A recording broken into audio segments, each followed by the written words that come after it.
Hey everyone, just a little bit of a video on the symptoms of osteopetrosis. Some people have been asking what they are and how they affect me.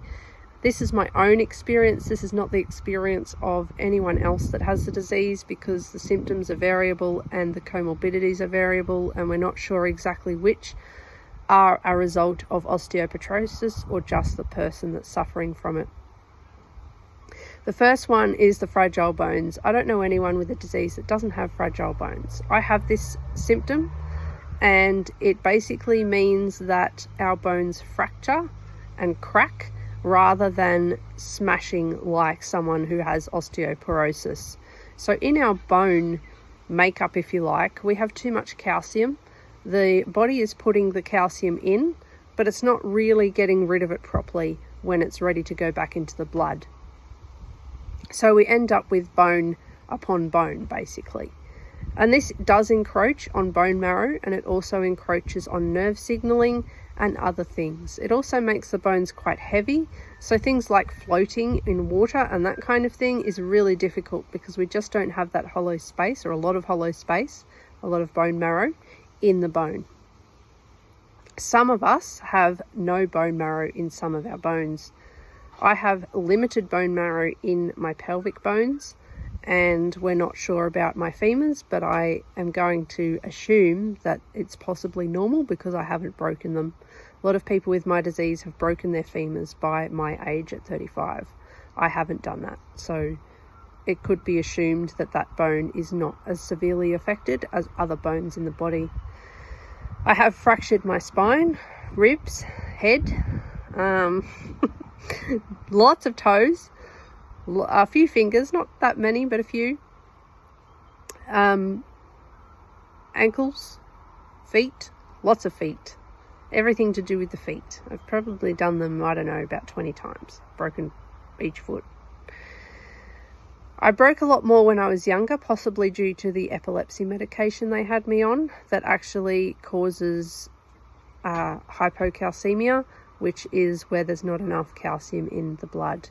And my disease can also cause that, so it's kind of a double whammy, and it could have possibly been causing more seizures rather than less, which seems to be what was happening, because I actually took myself off that medication when I was 12 and have had maybe 4 seizures since then, and I'm now 35. So they are definitely not a common occurrence since I've been off the medication. They were quite common when I was on it and when I was younger.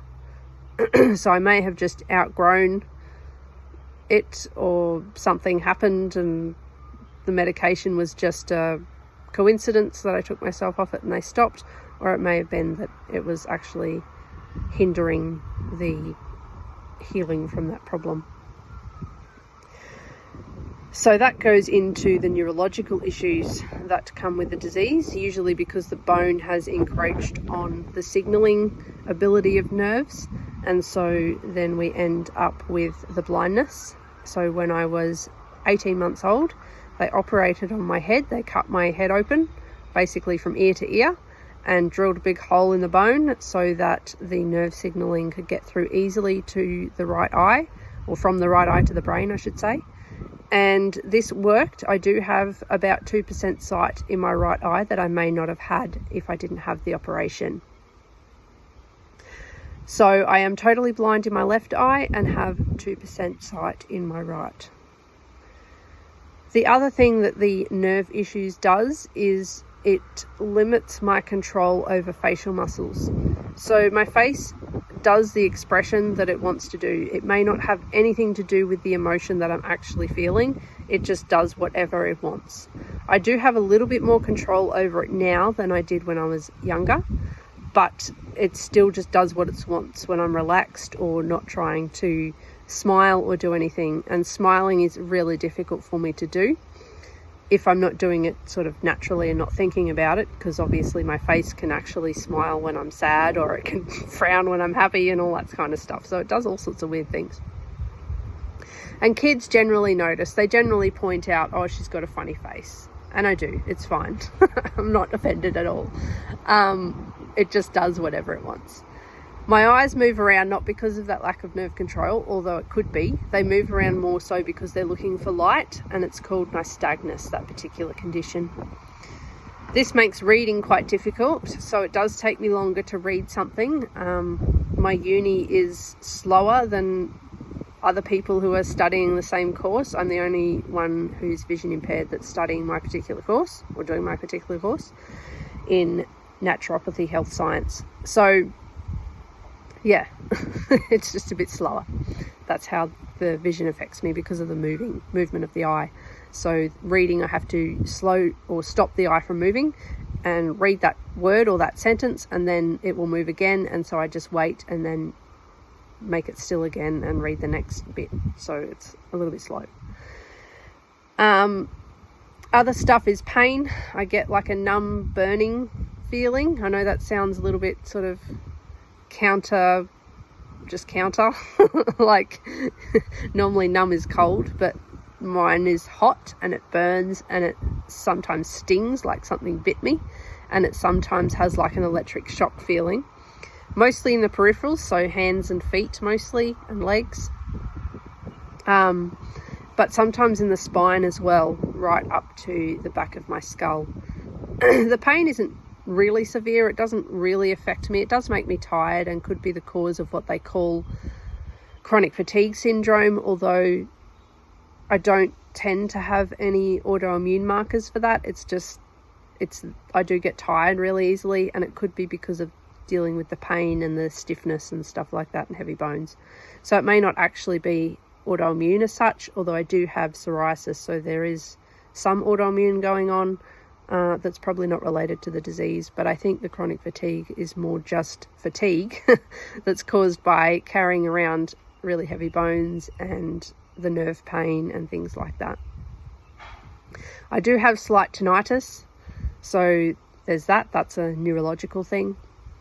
And my eardrums beat a little bit slower because of the weight in them. But I'm not deaf, obviously. I don't really have any hearing problems. I do have sensory issues from the nerve damage. So when I was a child, actually, I would only drink water because I couldn't drink anything that had colour. I just didn't like it. It was like kind of a little bit of an autistic thing almost. I just couldn't handle it. Food-wise, though, I've always been pretty good. I'll eat anything, pretty much. But when it comes to liquids, that's when everything falls apart. So my parents had a bit of trouble keeping me hydrated when I was a child. I wouldn't drink enough water either, and so that was a bit of a problem. But now that I'm a bit older and I understand the whole hydration thing, I drink water a lot. But even like the Zupa Duper, the long skinny ice block things, I'm not sure what they're called in different countries, but they're called Zupa Dupers here, and they kind of melt and the liquid goes into the bottom of the plastic wrapper, and most people would just drink that liquid. Well, I would eat the ice block, but I would not drink the liquid. So it was really very much a coloured liquid thing. I still don't like it. I have to psych myself up, but if it's a known drink that I've drunk before and I know what it tastes like and that kind of thing, then it's not as bad. But I definitely have to psych myself up to drink anything coloured. And I can't stand anything bubbly or fizzy or carbonated or anything like that. I can't handle it. I just, no. Even the slightest little bit, like even things like kombucha and stuff like that, that's kind of got that tiny little bit of bubbliness to it. No, don't do that. Alcohol is the same. I don't do any alcohol unless I'm doing a tincture, and then I have to kind of just hold my breath and gulp it down really quickly. So it takes a bit of psyching up to do that. Noises, loud noises, I'm very, very sensitive to. Can't stand fireworks, can't stand balloons bursting, can't stand cars backfiring, can't stand those kind of noises. Anything that bangs, guns, anything. I just can't handle that. Even high-pitched kind of like my husband's coffee machine, really, it's hard to handle. It's not as bad as like that kind of gun or balloon bursting, that kind of noise, but it's still very hard to concentrate and stuff when it's going on. So screeching kind of sets me off a little bit, but more that sort of banging noise. I don't know. I don't know what it's called, but yeah, that kind of noise I'm really, really sensitive to. So I won't go near anywhere with fireworks. I'm kind of scared of them. I kind of don't like balloons either. I have to be really psych myself up to mask that I'm actually quite frightened of balloons. And things like that, things backfiring, guns, all that kind of stuff. I just can't handle it. It actually like hurts my chest. I don't know, I can't explain it, but even when I was a child and there was loud music with that drum noise, I couldn't handle that either. And someone talking to me in my ear is really difficult for me because it sounds so loud. I can't handle it. I can hear electricity sometimes. I can hear lights. I can hear a lot of stuff. I can hear conversations, like 3 conversations at once. So when I'm out and about, sometimes it's hard for me to concentrate on the conversation I'm having because I can hear conversations that are happening all around me. It can be a good skill too, but sometimes it's a little bit distracting. All that kind of stuff. I can smell radiation. I don't know anyone else who can do that. I mean, I'm sure that a lot of sensory people probably can, but don't realize that's what it is. But it smells like, I don't know, it's a really difficult one to explain. Airports smell like radiation. Yeah, it's a really hard one to explain. That kind of, I don't know, it just smells, I can smell it. And I know that it's radiation because X-ray places, that has a really strong smell for me. It's not a bad smell, like I don't feel like I have to avoid any kind of radiation. Microwaves have the same smell, all that kind of stuff. It's just there, so I notice it and I know when there's radiation around because I can smell it. But my sense of smell is not overly sensitive, which is interesting. So there's not really many smells that I can't handle. It's just I can smell them, they're there. Bright lights I don't particularly like. I wasn't too bad with them when I was younger. It seems to have become, as I've gotten older, the glare and things like that really affects me. It didn't seem to in the past. I am dyslexic as well. That's obviously not a neurological as such problem. I mean, it could be it's actually only in Braille, which is interesting. And if I handwrite something. So I have to really concentrate when I'm reading Braille and when I'm handwriting as to which way the letters go and which way everything is supposed to go. Braille's a bit of a difficult one to explain to those who don't read it because there's actually like one symbol can be a whole word. But for those of you who understand, I used to get of and with symbols mixed up, and Y or U symbol mixed up, those kinds of things. So I do still read Braille and use it for note taking and things like that with uni because I find it is easier on my eyes. I don't get a headache from reading Braille, so I tend to use it for that. But I don't use it if it's a long thing that I've got to read because it just takes forever for me to concentrate, and I also have to press down quite hard to actually feel it. Not as much as when I was younger. I had to press down so much that I would actually flatten the Braille. And the thermoform or plastic Braille I really could not handle because I would actually get stuck to the page all the time. So yeah, that was a bit of something that affected me pretty badly. Anyway, we'll move on from all of that because it's going to just take up the whole video otherwise, talking about sensory and neurological issues. But I did have epilepsy as a child and I don't really have it now. I mean, I do have it, but it's nowhere near as severe. I probably have a seizure maybe once every 10 to 2 years, depending on what's happening in my life. And yeah, that tends to go away once I start being a bit more religious with taking magnesium and that kind of thing. So I do think it's related to not having enough calcium in the blood. So the nerve signaling's a bit messed up.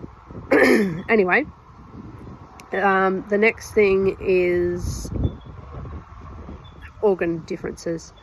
So I'm thinking that the organ differences are probably because of the limited bone marrow. There's no proof of that. Doctors don't really know why some people with osteopetrosis have enlarged liver and spleen. My liver is only marginally bigger than it should be. It's not enlarged as such. It's just a little bit large. I don't know about my spleen. It's never really been investigated, but I would say it's probably a little bit large too. So the reason for that probably is because they take over making some blood cells, because the body is fearfully and wonderfully made and it can kind of heal itself. And if something can't do something, like the bone marrow, which is responsible for making blood cells, it kind of can just usually commandeer some other organ to do those jobs.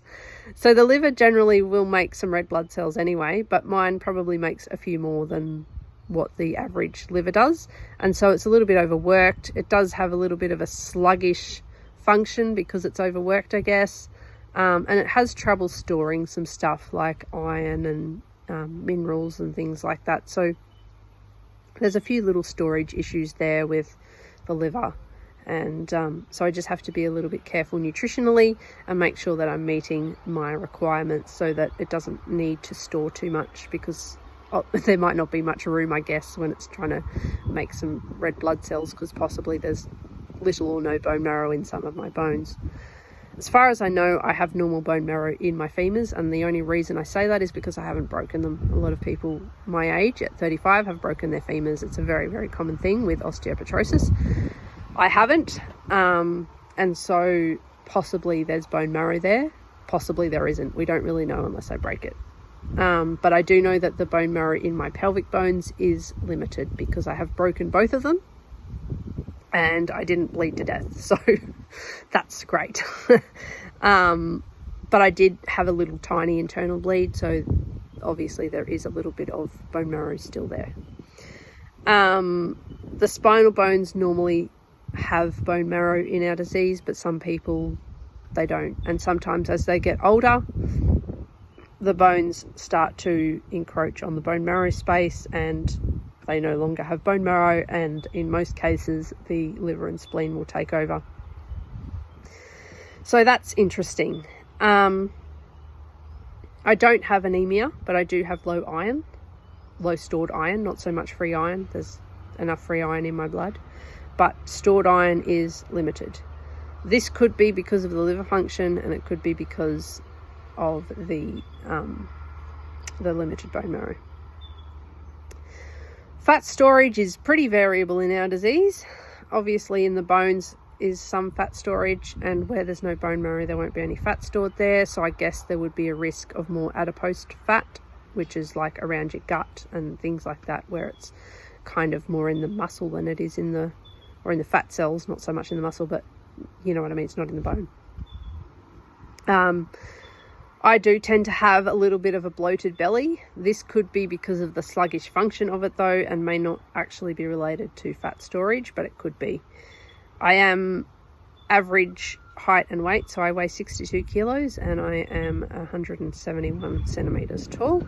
So that's pretty average weight. I'm not overweight, I'm not underweight. I was underweight for quite a substantial amount of time, probably from when I was quite young, like a child, to when I was only a few years ago, actually about 10 years ago, when I started to actually put on some weight, which was good because it just gives me a little bit of reserve, so when I get sick or whatever, I do have something to lose instead of nothing to lose, and there's a lot more colour in my skin and things like that. So we're not sure if the underweight issue was to do with osteopetrosis or whether it's just me. So yeah, that's the different organ function, and it sort of makes my digestive system a little bit slower. I do have IBS as well as a comorbidity of whatever's going on. So I do have to be careful with constipation and things like that I don't get too constipated. I know that's a little bit TMI, but there you go. But usually, as I said, with the epilepsy, taking the magnesium religiously stops all of that issue. But I do get some digestive pain quite often. Not enough really to stop me eating, but enough to be, irritating. That's why they call it irritable bowel syndrome, I suppose. The other thing with the neurological thing and eating and digestion and stuff like that, it affects my throat. So my voice is actually a little bit more, it's deeper than it may be if I didn't have the throat issue. And it affects the ability to swallow. So usually in a normal person, they would just move the food to the back of their mouth and that would automatically activate their swallowing mechanism. Well, I don't have a lot of sensitivity in the back of my mouth, and usually if I'm, having a good time and I'm not very inflamed and I'm not stressed and I'm not having issues with eating or digestion or heartburn or any of that kind of stuff, mine will activate. But if there is any issue, so if there is any inflammation when I'm broken, or there's something going wrong, or I'm sick or stressed or anything like that, where inflammation is usually a bit higher, I have real trouble swallowing. And so this was actually picked up when I was quite young, but we didn't realise that it was going to lead to problems swallowing down the road, where I would actually dribble, because obviously I was having trouble swallowing, but it was also related to the epilepsy as well, which is neurological anyway. But anyway, I don't drool anymore. But I do have trouble swallowing. So sometimes I can only have like a liquid diet because that's all I can get down. Because it will just sort of slide down, but I do have to be careful that it goes down the right way, because there's no gag reflex and stuff when it's bad. I do have a slight gag reflex normally though. So things like taking tablets and stuff, it affects that. I have to take tablets with food. I can't take them with liquid because the food is like a more volume that can activate that swallowing action. Whereas taking it with liquid could be quite dangerous because I may not feel it and it could go down the windpipe pretty easily. So, it was suggested by the speech pathologist who had to teach me how to swallow again that I take the tablets with food, or crush them and do it that way, just for safety. But yeah, that normally an attack, I call it an attack when it's bad, will only last maybe a day or 2 days at the most. So generally I can swallow okay. Sometimes I have to manually activate it by sort of moving my head like this to sort of make the peristaltic action work. Otherwise nothing goes anywhere and it feels like I'm going to choke. And sometimes it gets bad enough where it can almost affect my breathing. Like I know I'm still breathing, but I can't actually feel the air going in. So that's quite weird. My throat doesn't actually close over, but that's what it feels like is happening. And so it feels like it's closing over, but it's not actually closing over. And so it feels a bit strange. I'm used to it now in that I don't end up in hospital thinking I'm not breathing properly, because I know that I'm still breathing fine, but it just feels like I'm not, if that makes sense. So that's that, with the nerve stuff, and the facial control and all that kind of stuff is all affected. All the cranial nerves are affected, and my vagus nerve, which is like the biggest nerve in the body, or the longest nerve in the body, which could be also affecting the digestive. I also now have a heart problem where I'll get like tachycardia, and they call them PVCs, so they're premature ventricular contractions. So the bottom of your heart is the ventricle area and the top of your heart is the atrium. And when the ventricle pumps, it pumps blood up into the atrium. And mine will actually, so normally that valve is closed when it's not pumping. So when you're having that rest, the valve closes so that blood doesn't go up into the atrium. And mine will be closed, but my ventricle will still pump, but the blood won't go anywhere. So it kind of has an extra beat, if you like. And it's not dangerous as such, like it's not going to cause a heart attack or anything like that. It's just a misfire, which is common for me with the nerve problem. So that's a vagus nerve thing, we think. Vagus nerve thing. So yeah, that's that. But that was a recent diagnosis, was the PVCs. But I'm pretty sure I've had them, like I was told years ago that I had some sort of weird irregular heartbeat thing going on when I was in hospital for something unrelated. So there you go. So I get sort of tachycardia and things like that from that if I don't look after myself. Again, taking the magnesium helps. I think that's really about, oh, the pain. Yes, the pain. I forgot all about the pain. I usually forget about the pain as soon as I get up and get moving. So in the morning is the worst, because I'm not doing anything. I'm not distracted, so I can feel it. So it's like a burning, numb sensation, mostly in my arms and legs and hands and feet, but also up through the spine. That's the nerve pain. Then I have like aches and stuff like that. I don't really have any pain where I've broken things, which is interesting. I don't have any of that residual pain at all.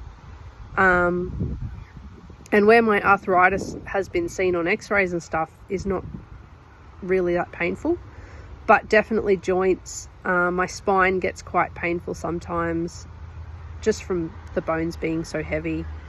And yeah, I just get aches and pains and things like that in the bones. And I don't really get a lot of muscle pain, but sometimes that can happen. But generally it's pretty mild. I'm not medicated at all. I don't do well with NSAIDs, so non-steroidal anti-inflammatories. I have liver function abnormalities, and I have digestive issues, so really I shouldn't be taking NSAIDs anyway. Opioids don't tend to work, they just make me dizzy, but apparently morphine does. I don't really remember, but apparently it does work. But you know, other opioids and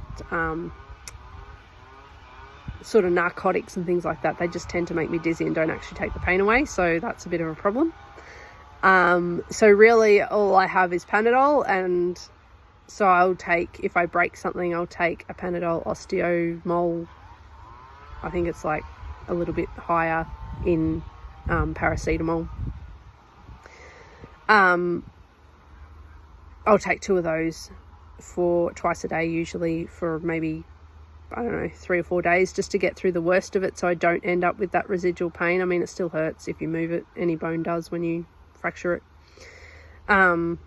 But yeah, generally I don't take any medication for the pain, and I'll take them if I get a ocular migraine, which I get them maybe once every 2 years or something. But generally I don't take any pain relief.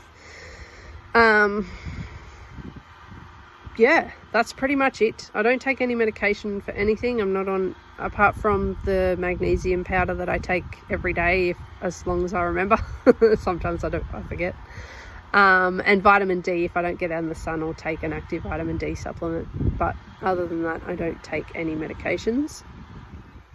And I very rarely see a doctor and things like that. I just don't trust them.